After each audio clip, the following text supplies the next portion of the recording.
So, hello everyone. You are watching Erodo's Finest Solution by Vishal Zindal at my channel ससुरा physics. चलो बाबू एक बार इस सवाल को अच्छे से देख लो।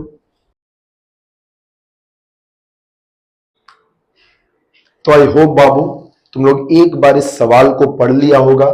इरोडो चैप्टर के कैपेसिटर का क्वेश्चन नंबर 144 है। और बाबू ये सवाल one of the most debated question है कैपेसिटर चैप्टर का। दो बातों पर डिबेट है बाबू कि इस क्वेश्चन को फोर्स मेथड से बनाए कि एनर्जी मेथड से बनाए। कुछ लोग बाबू इस क्वेश्चन को फोर्स मेथड से बनाते हैं। क्या ना बाबू, कैपेसिटर का भी ये इतना बारीक क्वेश्चन है ना, यहाँ पर तुम एक एक फोर्स क्या लग रहा है उसको दिखाना ही बहुत मुश्किल है। तो जो भी कुछ लोग बाबू इस क्वेश्चन को फोर्स मेथड से बनाते हैं उनका आंसर मैच नहीं करता है, ठीक है ना। इस क्वेश्चन को किस अप्रोच से बनाना है बाबू, इस बात को ध्यान से समझ लो।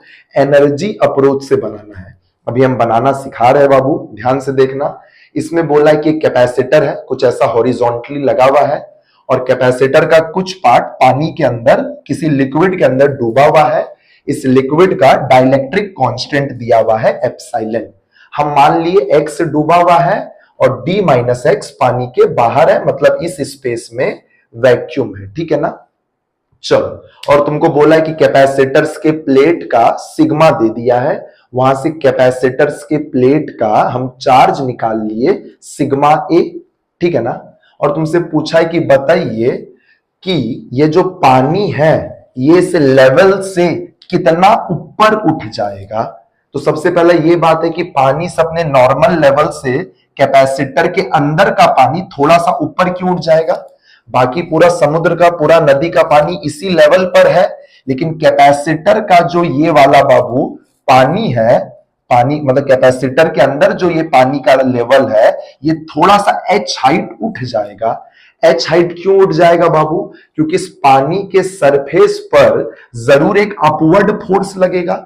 याद है ना, अंदर के इलेक्ट्रिक फील्ड के बाउंड चार्ज के कारण मिला जुला कर एक इलेक्ट्रिक फोर्स आ रहा होगा और वो इलेक्ट्रिक फोर्स जरूर इस वाले पानी पर ऊपर की तरफ लगेगा, जो कि पानी को थोड़ा ऊपर खींच देगा, जिस कारण से पानी नॉर्मल लेवल से कुछ एच हाइट ऊपर उठ जाएगा। उसी हाइट के इंक्रीमेंट का वैल्यू बताना है, बोले तो एच का वैल्यू बताना है, ठीक है ना बाबू। अब समझो कैसे इस सवाल का जवाब निकलेगा। सबसे पहले हमको निकालना है वो फोर्स जो कि इस लिक्विड के सरफेस पर लग रहा है, जो कि इस लिक्विड को थोड़ा सा ऊपर खींच देगा। देख लो बाबू एकदम एनर्जी अप्रोच से कैसे सॉल्व करते हैं। सबसे पहले हम इस सिस्टम का कैपेसिटेंस लिखे, दिख रहा है ना, यहां ये दो कैपेसिटर है प्लेट के आगे पीछे, है ना। प्लेट ऐसे ना है, इसके आगे एक कैपेसिटर, इसके आगे दूसरा डाइलेक्ट्रिक, ऐसा समझो। और ये दोनों सीरीज में ना होगा, ये डाइलेक्ट्रिक वाला पार्ट और ये वैक्यूम वाला पार्ट सीरीज में ना है। तो बताओ 1/c इक्विवेलेंट क्या होगा, 1/c1 प्लस 1/c2। देखो तो ये 1/c1 लिखा हुआ है, दिख रहा है ना, 1/c1। बताओ तो इस वाले पार्ट का, वैक्यूम वाले पार्ट का कैपेसिटेंस क्या है, epsilon not a by D minus x. तो बताओ वो डी माइनस एक्स कहां चल जाएगा, ऊपर चल जाएगा। वैसे ही बाबू इस डाइलेक्ट्रिक वाले पार्ट का भी कैपेसिटेंस लिखो, के टाइम्स ऑफ, अरे के का ही वैल्यू एप्सिलॉन है, डाइलेक्ट्रिक कांस्टेंट, के times of epsilon not a by D. दिख रहा अच्छे से। चलो अब थोड़ा सा एलसीएम लेके जोड़ के देखना, इस कैपेसिटर का कैपेसिटेंस का वैल्यू ये आ जाएगा, ठीक है। अब उसके बाद बताओ इसका पोटेंशियल एनर्जी क्या होगा, इस कैपेसिटर का पोटेंशियल एनर्जी। अगर हमको इस कैपेसिटर का चार्ज पता है, इसका चार्ज फिक्स है ना, वोल्टेज पता होता, वोल्टेज फिक्स होता तो हाफ सी वी स्क्वायर से लिखते, क्योंकि चार्ज फिक्स है बाबू, क्यू स्क्वायर बाई 2। देख लो सी का वैल्यू पुट किया हुआ है, ठीक है। कैपेसिटर का एनर्जी आ गया। और बताओ ये फोर्स का वैल्यू कैसे निकाले। एकदम सिंपल अप्रोच है बाबू, एनर्जी अप्रोच से बनाएंगे वही सही आंसर है।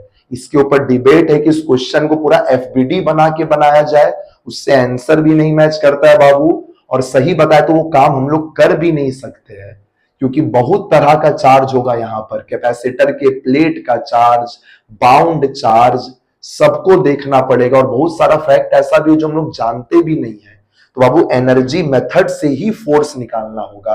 फोर्स का आंसर जानता है ना, minus of d u by d x, दिख रहा है ना, u as a function of x, एकदम बच्चा वाला इंटीग्रेशन, बच्चा वाला डिफरेंशिएशन करना है बाबू, एक लाइन का डिफरेंशिएशन करो, D u by d x निकालो, एकदम ये तेरा मैच कर जाएगा, फोर्स का वैल्यू ये आएगा, ठीक है। और अब समझो कि पानी का जो हाइट का इंक्रीमेंट है उसको हम कैसे निकाले। देख रहा है ये नॉर्मल लेवल है और इस लेवल से पानी कुछ h हाइट ऊपर चला गया है, क्योंकि इस वाले सरफेस पर एक नया अपवर्ड फोर्स F लगने लगा है जो कि एक ऊपर की तरफ लग रहा है। अब समझो बेटा, यहां से यहां के बीच हम क्या कर रहे हैं, यहां का प्रेशर लिखते सबसे पहले, उसमें रोजी H ऐड कर देंगे तो यहां के प्रेशर के बराबर हो जाएगा। और यहां का प्रेशर, नॉर्मल लेवल का प्रेशर तो क्या है, पी नॉट है। बताओ वहां का प्रेशर क्या होगा। देखो एटमॉस्फेरिक प्रेशर का तो, एटमॉस्फेरिक फोर्स का तो, एटमॉस्फेरिक एयर का तो प्रेशर पी नॉट लग रहा है, पर ये एफ वाला जो फोर्स है ये एटमॉस्फेरिक फोर्स के अपोजिट ना लग रहा है, तो एटमॉस्फेरिक प्रेशर को ये घटा देगा फोर्स एफ। तो बताओ तो यहां का टॉप का प्रेशर क्या होगा, P naught minus F by A, force by area ना प्रेशर होता है, P naught minus F by A, ये यहां का प्रेशर। और अब चलो यहां से एच नीचे आना है तो plus row ji H equal to, बताओ यहां का प्रेशर क्या होगा, अरे ये नॉर्मल लेवल है, सी लेवल नॉर्मल लेवल, यहां का प्रेशर क्या होगा, पी नॉट होगा, पी नॉट, देखो यहां का प्रेशर होगा P naught minus F by A plus row ji H equal to P naught. और अब सॉल्व कर लो बाबू, पी नॉट कैंसल आउट हो गया, rho ji H equal to F by A, एक बार एफ का आंसर पुट करो, एकदम तेरा इंक्रीमेंट इन हाइट का आंसर आ जाएगा। तो बाबू एकदम ये एक आइडिया वाला लॉजिकल क्वेश्चन है, इसका तरीका थोड़ा सा ध्यान रखना पड़ेगा, बनाने का तरीका याद रखना पड़ेगा, कभी ना कभी बाबू जेई एडवांस में ऐसा कोई ना कोई सवाल तो पूछेगा, ठीक है ना। तो एक बहुत सुंदर क्वेश्चन है बाबू। चलो tata bye bye, best of luck.